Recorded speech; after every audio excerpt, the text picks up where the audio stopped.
श्री हरि मनुस्मृति। ओम श्री गणेशाय नमः। अथ प्रथमोऽध्यायः पांचवा अध्याय अध्ययन सामग्री हम लोग आज जानने का कोशिश करेंगे। तो अंकुश IAS एकेडमी में मनुस्मृति के साथ साथ भागवत गीता, महापुराण, मनुस्मृति और सारे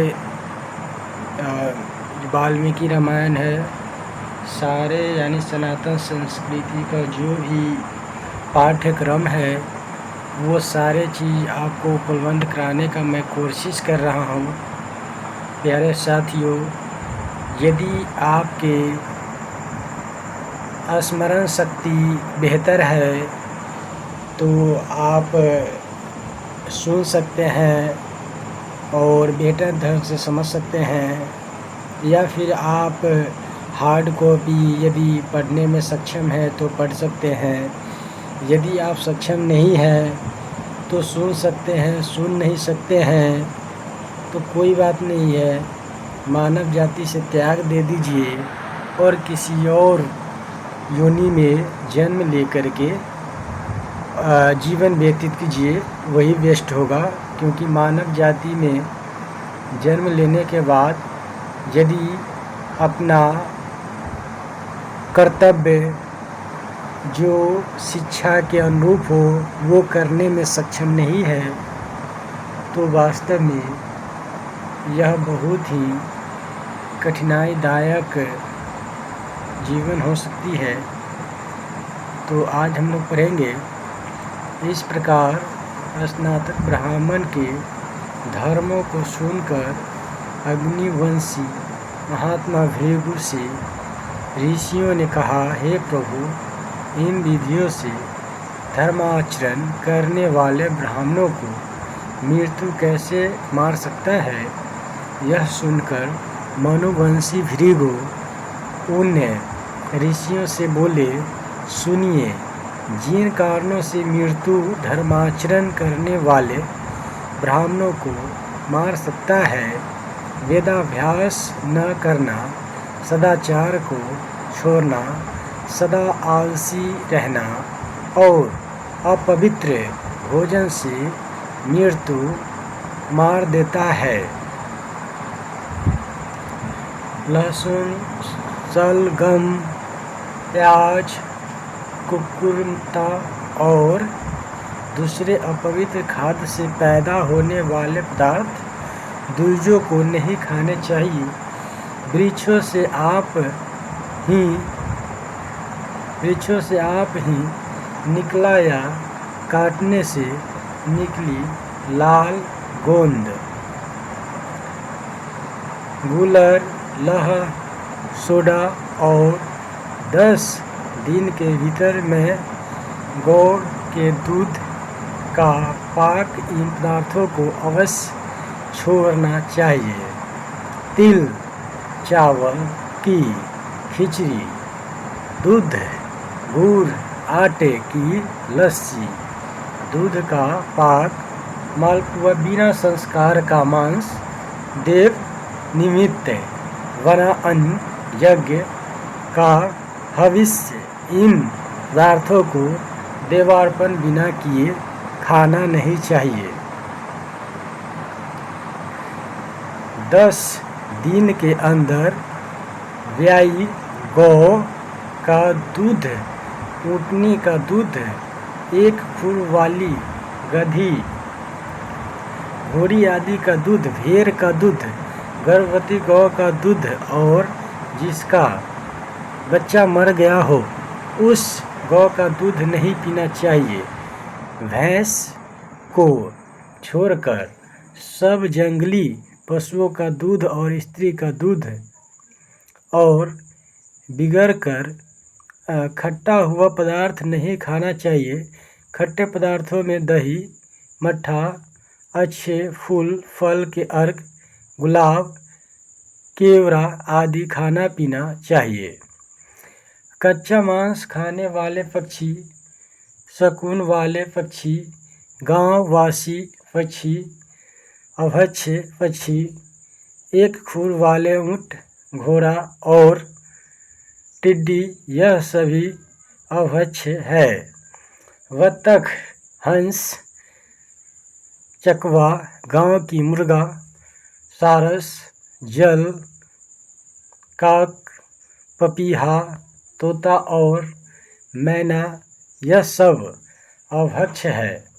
चोंच से मार कर खाने वाले, पैरों में जाल वाले बाज वगैरह, कोयल, नख से फाड़ कर खाने वाले, जल में गोता लगाकर मछली खाने वाले, कसाई खाने का मांस और सूखा मांस यह सब अभक्ष्य है।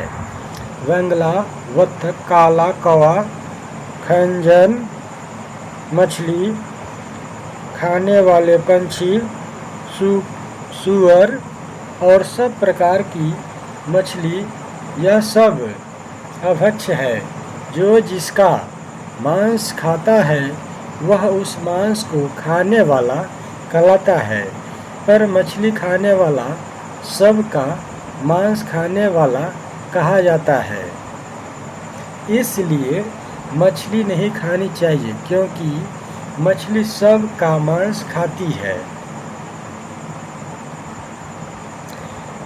पढ़न, रोहू आदि सब मछलियाँ हव्य काव्य में ग्रहण के लायक होती है। राजीव, सिंह, तुंड और मोटी खाल की मछली भी ग्राह्य है। अकेले घूमने वाले और अनजान पक्षी मृग अभक्ष्य है, और जो भक्ष्य 5 नख वाले पशु हैं उनमें भी सब भक्ष्य नहीं है। शाही, सालक, गधा, गैंडा, कछुआ, खरगोश यह 5 नख वालों में भक्ष्य है, और ऊँट को छोड़कर एक दांत वाले दूसरे 5 नख वाले भी भक्ष्य है। धरती का फूल, गांव का सूअर, लहसुन, सलगम, प्याज इनको जानकर खाने वाला द्विज पतित हो जाता है, और यह 6 पदार्थ अनजान में खा ले तो शांतपन नामक व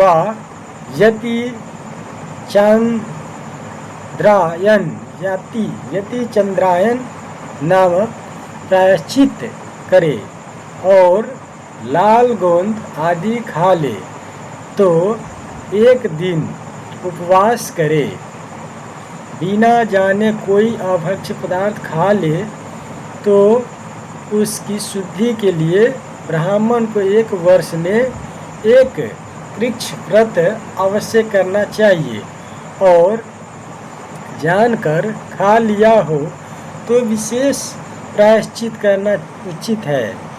आपत्ति, दुर्भिक्ष के समय में अपने कर्म की पूर्णता के लिए ब्राह्मणों को उत्तम ऋग पक्षियों का वध करना चाहिए, अथवा जिनका पालन भार अपने ऊपर हो उनकी प्रीति के लिए मृग पक्षियों को मारना चाहिए, क्योंकि पूर्व समय में अगस्त्य मुनि ने ऐसा काम किया था। प्राचीन काल में ऋषि, ब्राह्मण और क्षत्रियों के यज्ञ में भक्ष्य मृग पक्षियों के पुरोडास हुआ करते थे। जो भक्ष्य भोज पदार्थ निंदित नहीं है, वह वासी होने पर भी घी आदि मिला हो तो खाने लायक है, और जो हवन शेष है वह भी खाने योग्य होता है।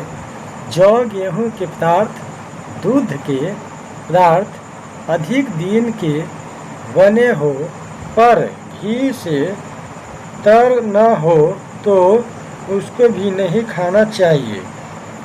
इस प्रकार द्विजों के भक्ष और अभक्ष सभी पदार्थ कहे गए हैं। अब मांस भक्षण और उसके त्याग की विधि कहते हैं। यह यज्ञ में वेद मंत्रों से प्रोक्षण किया मांस खाना और ब्राह्मणों की इच्छा से हुआ हो तो खाना चाहिए। देव कार्य और पितृ कार्य में निम्न होने पर या प्राण जाने का भय हो तो खाना उचित है। ब्रह्म ने इस जगत के प्राण को अन्य रूप से बनाया है, इसलिए चराचर जगत स्थावर अथवा जंगम सब कुछ प्राण का भोजन है। स्थावर घास आदि जंगमों का भोजन है। बिना दाढ़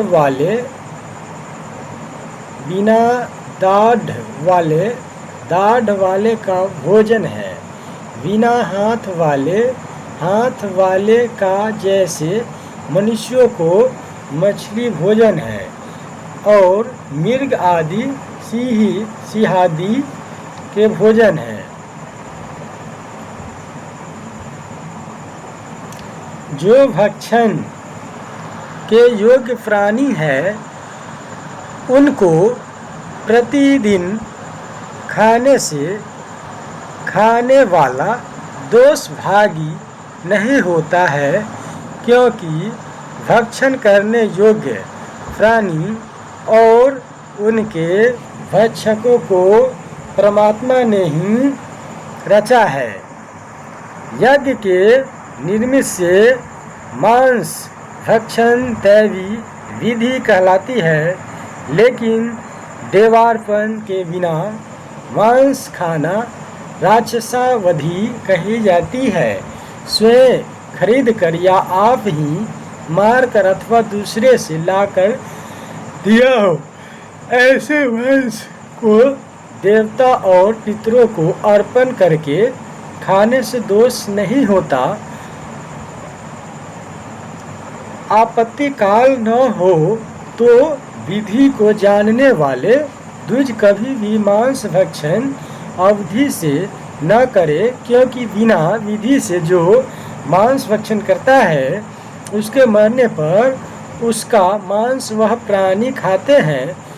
रोजगार के लिए जो पशु मारते हैं उनको वैसा पाप नहीं होता जैसा बिना देवता और पितरों को चढ़ाए मांस खाने वाले को होता है। श्राद्ध आदि में विधि से जो मांस भक्षण नहीं करता वह मरकर 21 बार पशु योनि में जन्म लेता है। मंत्रों से जिनका संस्कार नहीं हुआ उन पशुओं को ब्राह्मण कभी न खाए, पर सनातन वेद विधि के अनुसार संस्कार किया गया हो तो खा सकता है।